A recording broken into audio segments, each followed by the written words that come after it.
আচ্ছা, তো লাস্ট কয়েকদিন বা সপ্তাহ জুড়ে একটা নাম ভীষণভাবে ইন্ডিয়ান ফুটবল সার্কিটে বা বলা ভালো যে মোহনবাগান ফ্যান সার্কিটে ঘুরে বেড়াচ্ছে। সেটা হচ্ছে স্কটিশ অস্ট্রেলিয়ান প্লেয়ার, এই মুহূর্তে অস্ট্রেলিয়া জাতীয় দলের বহুদিনের নির্ভরযোগ্য একজন মিডফিল্ডার, 32 বছর বয়সী জ্যাকসন ইরভাইন, যাকে আমরা খুব রিসেন্টলি চিনেছি। আমাদের যখন এশিয়ান কাপের ম্যাচ চলছিল, প্রথম ম্যাচ আমাদের অস্ট্রেলিয়ার বিরুদ্ধে ছিল এবং সেখানে প্রথম যে গোলটা ভারতের বিরুদ্ধে হয়, সেই গোলটা কিন্তু এসেছিল এই জ্যাকসন ইরভাইনের পা থেকে। সম্ভবত বাঁ পায়ের একটা জোরালো শট ছিল, যেটা আটকানোর মতো ক্ষমতা আমাদের গোলকিপারের ছিল না, এবং অবশ্যই একটা ব্রিলিয়ান্ট গোল আমরা অস্ট্রেলিয়ান এই সেন্ট্রাল মিডফিল্ডারের পা থেকে দেখেছিলাম। এবং সেখান থেকে আমাদের খারাপ যে সময়টা ভারতীয় ফুটবলের 2024-এ সেটা শুরু হয়েছিল। তো এই নামটার সাথে মোটামুটি ইন্ডিয়ান ফুটবল ফ্যান্সরা লাস্ট ইয়ারে পরিচিত হয়ে গেছে। আর এই ইয়ারে নতুন করে নামটা ভীষণভাবে স্ট্রংলি উঠে এসেছে যে মোহনবাগানের একটা বড় ইন্টারেস্ট রয়েছে। সেটা একদম হালফিলের কোনো ইন্টারেস্ট না, সেটা অনেক দিন আগেরই একটা ইন্টারেস্ট, এবং সেই ইন্টারেস্ট অনুযায়ী এই প্লেয়ারটা হয়তো আগামী দিনে মোহনবাগানের টার্গেটের লিস্টে ঢুকে যেতে পারে, মোহনবাগানের অফারের লিস্টে ঢুকে যেতে পারে। এবং যদি সব কিছু ঠিকঠাক থাকে, যদি সময় সব রকমভাবে ওই গ্রহ নক্ষত্র দেখে একদম ঠিক পজিশনে আসে, তাহলে এই ধরনের একটা টপ লেভেল প্লেয়ারকে আমরা ইন্ডিয়ান ফুটবলে আসতে দেখতে পারি, এবং অবশ্যই দ্য চ্যাম্পিয়ন মোহনবাগানের জার্সি গায়ে মাঠে নামতে দেখতে পারি। কিন্তু তার এই মুহূর্তে দাঁড়িয়ে বাস্তবতা কী রয়েছে, বা সেই প্লেয়ার এলে মোহনবাগান এবং সর্বোপরি ভারতীয় ফুটবলে ঠিক কতটা লাভ হবে, বা এই ধরনের হাই প্রোফাইল প্লেয়ার্সরা এলে ইন্ডিয়ান ফুটবল বা আমাদের ইন্ডিয়ান ক্লাবসগুলোর কতটা লাভ হবে, সেটা নিয়ে আজকের এই ভিডিওটা। আর এর পাশাপাশি বলে রাখি যে ফুটবলে কিন্তু একটা লেটেস্ট ইন্টারেস্টিং ভিডিও এসেছে, অবশ্যই সেটা গিয়ে চেক আউট করো। ডিসক্রিপশন বক্সে লিঙ্ক দেওয়া থাকবে, কারণ এআইএফএফ এফএসডিএল এর ছত্রছায়া থেকে বেরিয়ে গিয়ে নিজেদের একটা লিগ চালু করতে চাইছে। সেটার কতটা বাস্তবতা রয়েছে আর কতটা ফ্যান্সরা সেটাকে অ্যাকসেপ্ট করবে, সেটা নিয়ে একটা ভিডিও আমি বানিয়েছি, অবশ্যই সেটা চেক আউট করো। এবার জ্যাকসন ইরভাইনের সম্বন্ধে যদি একটু বলতে হয়, তাহলে 32 বছর বয়সী একজন সেন্ট্রাল মিডফিল্ডার। প্রথম সময়টাতে স্কটল্যান্ডেই ছিল, স্কটল্যান্ডের ইউথ সিস্টেমে ফুটবল খেলেছে। স্কটল্যান্ডের বহু ভালো ভালো ক্লাবে ফুটবল খেলা হয়েছে, সেল্টিক, কিলমার্নক থেকে শুরু করে বহু জায়গাতে, এবং তারপরে বিদেশের বহু ক্লাবে নিজের লাক ট্রাই করার পর লাস্ট 3-4 বছর ধরে কিন্তু রয়েছে বুন্দেসলিগার সেন্ট পাউলি ক্লাব, এবং সেখানে লাস্ট এই সিজনটাতে 2024-25 সিজনটাতে প্লেয়ারটা কিন্তু অ্যাজ আ ক্যাপ্টেন খেলছে, এবং অবশ্যই তার পারফরমেন্স টপ লেভেলের রয়েছে। অলরেডি 5টা অ্যাসিস্ট হয়ে গেছে বুন্দেসলিগাতে। এবার ব্যাপারটা হচ্ছে এমন একটা পজিশনে তার ক্লাব রয়েছে, সেটা আইদার রেলিগেশন ফাইট করছে অথবা রেলিগেশন প্লে অফ ফাইট করছে বিভিন্ন ম্যাচ উইকে। অর্থাৎ একটা মোটামুটি আগামী সিজনে বুন্দেসলিগার অনিশ্চয়তার যে খেলা, সেই খেলার মধ্যে দিয়ে তার ক্লাব যাচ্ছে। সামনের অন্ততপক্ষে 3টে ম্যাচ উইক তাদের জন্য ভীষণভাবে ভাইটাল, যেখানে বেশ কিছু টাফ অপোনেন্ট তাদেরকে ফেস করতে হবে। যাক, সেটা একটা অন্য প্রসঙ্গ, সেটা সেন্ট পাউলির ব্যাপার। কিন্তু আমরা কথা বলবো জ্যাকসন ইরভাইনকে নিয়ে। প্লেয়ারটার পজিশন মেনলি সেন্ট্রাল মিডফিল্ড, এবং তার পাশাপাশি ডিফেন্সিভ মিডফিল্ডে রিসেন্ট টাইমে সব থেকে বেশি ম্যাচ খেলছে, এবং অ্যাটাকিং মিডফিল্ডেও কেরিয়ারের শুরুতে বা রিসেন্ট টাইমে কিছু ম্যাচ খেলেছে। বাট মেন যে পজিশনটা, সেটা হচ্ছে ওই নাম্বার 6 বা নাম্বার 8, স্পেশালি যে রোলটা, সেই রোলটা নেওয়াটাই হচ্ছে জ্যাকসন ইরভাইনের কাজ। এবং রিসেন্টলি অস্ট্রেলিয়া টিমে যে কজন প্লেয়ার অস্ট্রেলিয়ার ন্যাশনাল টিমের পিলার হিসেবে সামনে রয়েছে, যাদেরকে সামনে রেখে অস্ট্রেলিয়া বিশ্বকাপে আবারও যোগ্যতা অর্জন করতে চাইছে, তার মধ্যে একজন কিন্তু এই জ্যাকসন ইরভাইন, যে রিসেন্ট টাইমে অস্ট্রেলিয়ার বেশ কিছু ম্যাচে ক্যাপ্টেন্সিও করেছে। এবং রিসেন্ট যে ম্যাচটা অস্ট্রেলিয়া ইন্দোনেশিয়াকে 5 গোল মারলো, সেই ম্যাচে কিন্তু জ্যাকসন ইরভাইনের জোড়া গোল রয়েছে। অর্থাৎ সব দিক থেকেই প্লেয়ারটা ভীষণভাবে ইম্পর্টেন্ট তার ক্লাবে, তার দেশের হয়ে, এবং অবশ্যই বর্তমান সময়ে অস্ট্রেলিয়াতে যে কজন এই সেন্ট্রাল মিডফিল্ডাররা রয়েছে, অসি সেন্ট্রাল মিডফিল্ডাররা রয়েছে, তার মধ্যে ওয়ান অফ দ্য বেস্ট এবং নির্ভরযোগ্য একজন প্লেয়ার এই জ্যাকসন ইরভাইন। এবার ব্যাপারটা হচ্ছে লাস্ট কয়েক সপ্তাহ ধরে, কয়েকদিন ধরে এই প্লেয়ারটার সাথে ভীষণভাবে মোহনবাগানের একটা কানেকশন তৈরি হয়েছে। তার রিজন এটাই যে মোহনবাগান দীর্ঘদিন ধরে এই ধরনের কিছু হাই প্রোফাইল প্লেয়ারকে টার্গেট করে থাকে। মোহনবাগান অলওয়েজ চেষ্টা করে যে একটা টিম যখন তৈরি করা হচ্ছে, একটা সত্যিকারের ভালো টিম, চ্যাম্পিয়নশিপ ফাইট করার মতো টিম যখন তৈরি করা হচ্ছে, সেখানে একজন ভালো প্লেয়ারকে অলওয়েজ পুট করতে, যেখানে টিমের যে ব্যালেন্স রয়েছে সেই ব্যালেন্সটা বাড়ার পাশাপাশি পাশাপাশি যারা ইন্ডিয়ান ফুটবলার্স রয়েছে আমাদের, সেই প্লেয়াররাও যাতে একটা ভালো সাপোর্ট পায়, ভালো একটা প্লেয়ারের সাথে খেলতে পারে এবং সেখান থেকে অনেক স্কিল মেথড এবং অবশ্যই অনেক ধরনের ফুটবলিং টিপস নিতে পারে সেই বড় প্লেয়ারের কাছ থেকে। এটা অলওয়েজ মোহনবাগান চেষ্টা করে থাকে। সেই কারণে আমরা লাস্ট কয়েক সিজনে দেখেছি যে Mohun Bagan out of the box এমন কিছু প্লেয়ারকে রিক্রুট করেছে যারা কিন্তু সিরিয়াসলি টপ লেভেল প্লেয়ার। কারো ওয়ার্ল্ড কাপ খেলার এক্সপিরিয়েন্স রয়েছে, কারো ইউরোপিয়ান ফুটবলে ভালো এক্সপিরিয়েন্স রয়েছে, টপ লিগে খেলার এক্সপিরিয়েন্স রয়েছে। কিছু কিছু ক্ষেত্রে সেটা ক্লিক করেছে, কিছু ক্ষেত্রে সেটা ক্লিক করেনি, কিন্তু অবশ্যই মোহনবাগানের মতো করে চেষ্টা করে গেছে যে একটা হাইলি ব্যালেন্সড একটা টিম তৈরি করতে হবে এবং তার জন্য কোনো ধরনের কার্পণ্য করা যাবে না।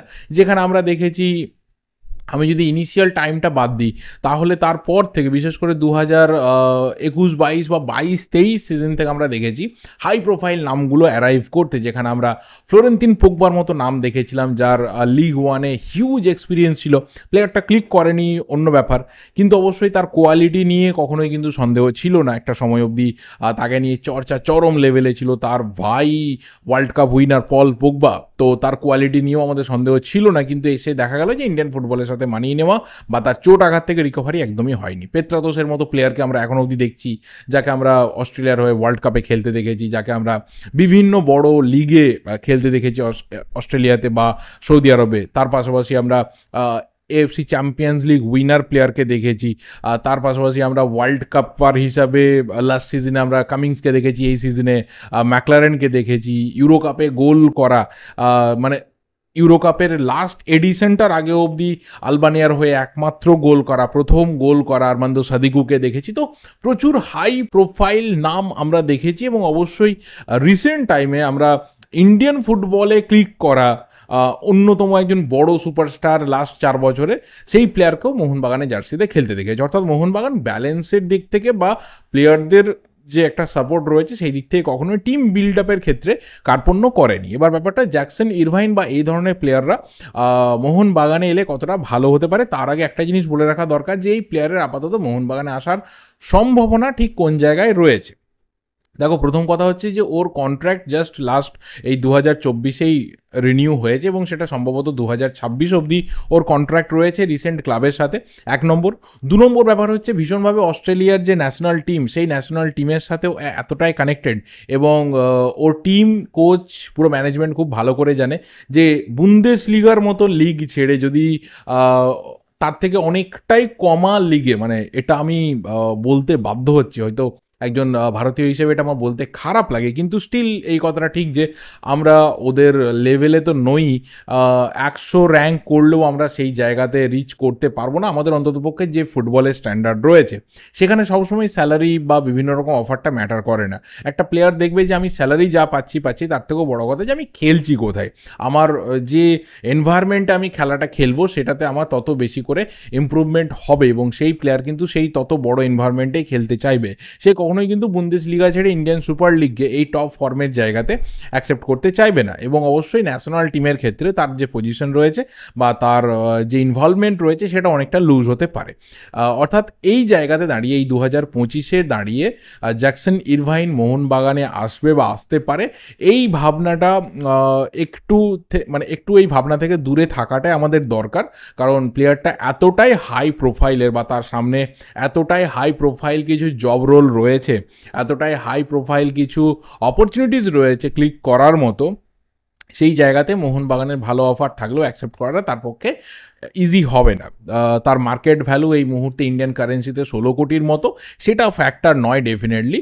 স্যালারি বা বাকি যা অফার্স রয়েছে সেটা নেগোসিয়েবল থাকবে নিশ্চিতভাবেই, কিন্তু এই প্লেয়াররা ঠিক কতটা ইন্ডিয়ান ফুটবলের জন্য দরকার বা ক্লাবগুলো কতটা বেনিফিট পাবে সেটা নিয়ে আমরা কথা বলতে পারি। নাম্বার 1 যে জিনিসটা সেটা হচ্ছে একটা প্লেয়ার যার এই ধরনের এক্সপিরিয়েন্স রয়েছে সে যখন টিমে ঢুকবে সে একটা অন্য চোখ দিয়ে পুরো টিমটাকে দেখতে চাইবে এবং কোচ অলওয়েজ চাইবেন যে এরকম একটা করে প্লেয়ার আমার টিমে থাকুক, যাকে বিভিন্ন পজিশনে আমি লিডারশিপ পাওয়ারটা দেবো, তার একটা ভিশনারি পাওয়ার থাকবে। বিশেষ করে সেন্ট্রাল মিডফিল্ড যখন পজিশনটা, তখন হাই প্রোফাইল একটা নাম মানে কোথাও সে গোটা গেমকে কন্ট্রোল করার মতো সব রকম মেথড তার মাথাতে ঢুকিয়ে রাখবে।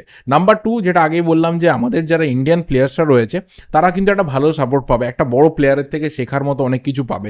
তার পাশে থেকে যে ফুটবলটা খেলার একটা বিরাট বড় মোটিভেশন সেই প্লেয়ার কিন্তু সেটা পাবে এবং এবং সবথেকে বড় কথা, ইন্ডিয়ান ফুটবলে যত বেশি এই ধরনের বড় নামের প্লেয়াররা আসবে তত বেশি কিন্তু বিভিন্ন মিডিয়া আমাদের এই লিগটার প্রতি অ্যাট্রাক্টেড হবে, ক্লাবগুলোর প্রতি অ্যাট্রাক্টেড হবে, তারা বাইরে এটাকে নিয়ে কথা বলবে। এই যে একটা মার্কেটিং, যেটা ক্লাবগুলো প্লেয়ার এনে প্লেয়ারকে খেলিয়ে সাকসেসের রাস্তা দেখিয়ে একটা ফ্রি মার্কেটিংও করতে পারবে বিভিন্ন জায়গাতে, সেটারও কিন্তু দরকার রয়েছে। এবং এই প্লেয়ারদেরকে দেখে এদের লেভেল বা এদের থেকে 1-2 স্টেপ ডাউন লেভেলের প্লেয়াররাও কিন্তু ইন্ডিয়ান ফুটবলে আসার চেষ্টা করবে, যে আমরাও আমাদের লাকটা ট্রাই করতে পারি, যে আমরাও এখানে ফুটবলটা খেলতে পারি, যাতে এই ধরনের বড় প্লেয়ারদের সাথে আমরা রেগুলার বেসিসে টাচে থাকতে পারি।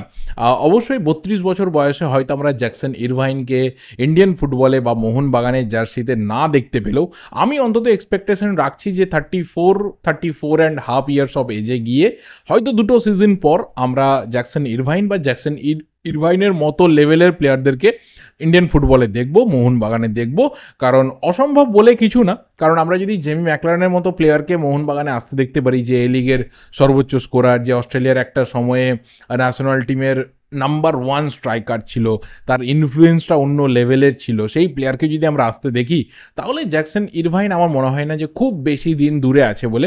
ম্যাক্সিমাম 2 সিজন মোহনবাগান যেভাবে লেগে থাকে এক একটা প্লেয়ারের পেছনে, যেভাবে ট্রাই করতে থাকে, যেভাবে নিজেদের প্রজেক্টটাকে বোঝানোর চেষ্টা করে, সেই রাস্তাটা ধরে থাকলে ডেফিনেটলি আমরা হয়তো আগামী 2 সিজন পর জ্যাকসন ইরভাইনকে ইন্ডিয়ান ফুটবলে মোহনবাগান জার্সিতে ইন্ডিয়ান সুপার লিগে মাঠে নামতে দেখতেই পারি। অসুবিধা হওয়ার এখানে খুব একটা জায়গা থাকবে না, কারণ সেই সময়টাতে তার যে কন্ট্রাক্ট রয়েছে সেই কন্ট্রাক্টটাও তার ক্লাবে শেষ হয়ে যাবে এবং সে নতুন চ্যালেঞ্জ নিতে হয়তো অন্য কোথাও রিচ করবে। ন্যাশনাল টিমেরও তার ম্যাক্সিমাম যে ডিউটিটা রয়েছে সেই ডিউটিটা 2026-এর ওয়ার্ল্ড কাপ হলে সেটাও কমপ্লিট হয়ে যাচ্ছে। তো 2026-এর পর আমরা 2026-27 বা 2027-28-এ গিয়ে হয়তো এই প্লেয়ারকে ভারতীয় ফুটবলে দেখতেই পারি। অবাক হওয়ার কিছু থাকবে না, অ্যাটলিস্ট আমি তো অন্ততপক্ষে অবাক হব না। আরও যদি হাই প্রোফাইল কিছু নাম ইন্ডিয়ান ফুটবলে বা ক্লাবগুলোর সাথে জুড়তে থাকে, এটা আমাদের ফুটবলের জন্য অন্ততপক্ষে বেনিফিটেড হবে, এইটুকু আমি বলতে পারি। তোমাদের কি ওপিনিয়ন রয়েছে অবশ্যই কমেন্ট করে জানিও। ভিডিওটা ভালো লাগলে লাইক করো, শেয়ার করো। দেখা হবে পরের ভিডিওতে। Till then subscribe the channel. Thank you, good bye and good night.